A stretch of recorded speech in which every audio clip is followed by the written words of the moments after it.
What's good, YouTube? I am making a video about chess right now to complete my chess merit badge, and the first thing I'm going to do in this video is explain how to do two different checkmates.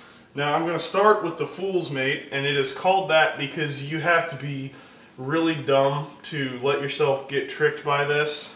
So the first thing is white is going to move their pawn like here, and then black, that is pawn to f3, I believe, and black then is going to move this pawn to either here or here, so that would be e5, and then the next move is white is going to move this pawn to g4, and after that all black has to do is slide this queen all the way down there, and as you can see the king is trapped. The only move he can make is to go and slide up here, and then he is still in the path of the queen, so that would be a checkmate.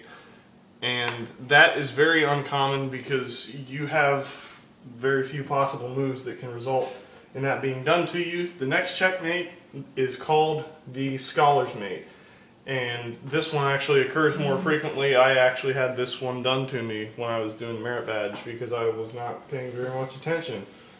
So the first move you're going to do is the white is going to move their pawn to, I believe, e5. Then black is going to move their pawn. No, well, that's e4. Black is moving their pawn to e5. Next, white is going to move the queen to h5. And then here, for example, the knight is going to come over around here. After that, we are going to slide this bishop over here on white's side, and then black will just make whatever silly move. I don't remember exactly how this works. And then the queen is going to come around here.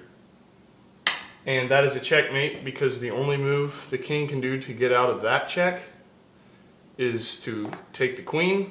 Then he is in check from that bishop.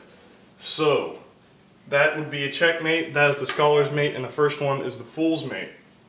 Now the next thing I'm going to talk about is the possible ways that a chess game can end in a draw, of which there are 4. The first one is what we call insufficient material. So basically, if this is all that's on the board, there's no way either one of those guys is going to get a checkmate, because the you're only going to be able to possibly, in order to take the king, you're going to have to put yourself into checks, so that's not possible. And the next one is when either player, it's their turn, and they don't have a legal move that they're allowed to make. So, for example, let's just say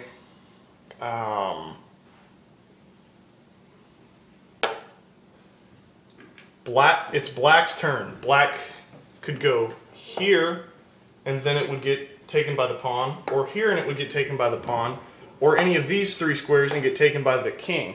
But at the current point, black is not in check, so the game does not end in white's favor. It is actually a tie.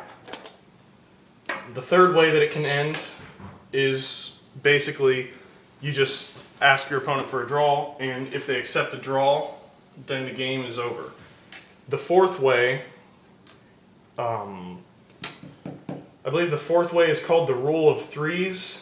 Basically this means if the same move is made 3 times and you can look at your score sheet and determine that and prove it, then the game ends in a draw, because the players are just going around in circles. They've done it 3 times. It's never going to actually get anywhere.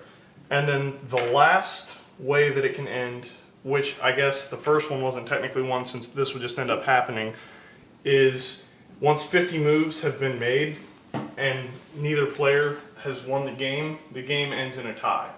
So I hope anyone that was watching that wasn't my merit badge counselor that was watching this for some reason learned a little bit about chess today and had fun doing so. Alright, that is the end of the video.